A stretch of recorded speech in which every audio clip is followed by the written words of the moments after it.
ఒకనాడు కేసీఆర్ పుట్టుకున్న నోరు జారన్నాడు. ముదిరాజులు 50 లక్షల మంది ఉన్నారు. ముదిరాజులు 50 లక్షలు ఉన్నారా లేదా కేసీఆర్ తెలుసు. సరే అనైతే అన్నాడు. ఆ పదాన్ని పట్టుకొని ముదిరాజులు రోడ్డుకి ఏమో మేము 50 లక్షల మంది ఉంటే నువ్వెట్లా సీఎం అవుతావు అని ఆందోళన. అదే కదా. అంటే లెక్కలు బయటికి వచ్చినప్పుడు భావం కూడా బయటికి వస్తుంది. లెక్కలు బయటికి రానంతసేపు మనం మురుగు బొక్కల కానే ఉంటాం. దయచేసి ఇక్కడ ఎవరన్నారు వాస్తవాన్ని కూడా చెప్పండి. బీసీలు తమంతట తాము ఎదగడానికి ఏ వర్గం అడ్డుపడ్డదా? రెడ్డిలో వద్దన్నారా? వెలమలో వద్దన్నారా? ఇంకెవరైనా వద్దన్నారా? మీరు మీ అంతా మీరు డెవలప్ అవడానికి నువ్వు కూరకుండా కాడున్నావు కాబట్టి నీ పనికి అంతే ఉందాడా? నువ్వు అది ఇడిచిపెట్టాలి.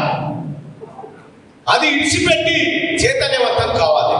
మొన్నటిసారి పట్టభద్రుల ఎమ్మెల్సీ ఎన్నికల్లో మీ అందరికీ తెలుసు, నా మనసుకు కూడా తెలుసు, మా అన్న ఎవరు ఓట్లు వేయించిండో, మా అన్న పుణ్యాన నాకు ఎన్ని ఓట్లు పడ్డాయో నాకు తెలుసు. నేను ఎన్ని చేసినా కూడా నేను వీళ్ళ గుండెల్లో ప్రేమను సంపాదించుకున్నా. ఇటువంటి వాడు ఒకడు ఉండాలి కొట్లాడడం కోసం అని చెప్పి తమ పార్టీలను పక్కకు పెట్టి తీన్మార్ మల్లన్న గెలవాలని కోరుకున్నటువంటి వాళ్ళు వీళ్ళంతా.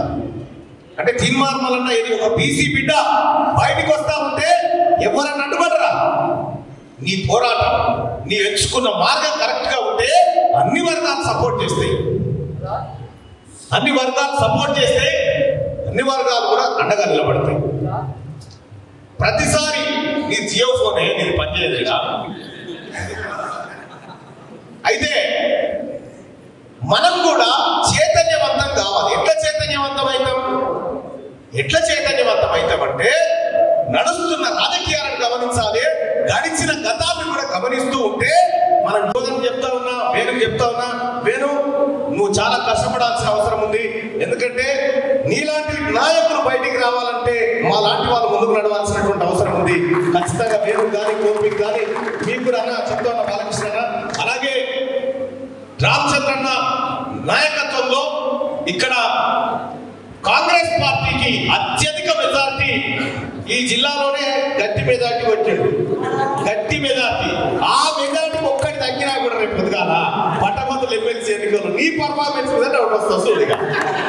దయచేసి నేనైతే చెప్తా ఉన్నా, ఇక పూర్తి బాధ్యత అంతా ఈ నియోజకవర్గం పూర్తి బాధ్యత అన్నగారి ఆశీస్సులు అన్ని పట్టభద్రుల ఎమ్మెల్సీ ఎన్నికల్లో కాంగ్రెస్ పార్టీ పైన విస్తృతంగా ఉండాలని వెళ్ళన్న ఆలోచనలు కూడా ఈ ప్రాంతం పైన పూర్తిగా మీరు ఒక కన్నేసి పెట్టాలని దయచేసి విజ్ఞప్తి చేస్తూ అవకాశాన్ని ఇచ్చినటువంటి వేణుకు అలాగే మిగతా మిత్రులకు ధన్యవాదాలు తెలియజేసుకుంటూ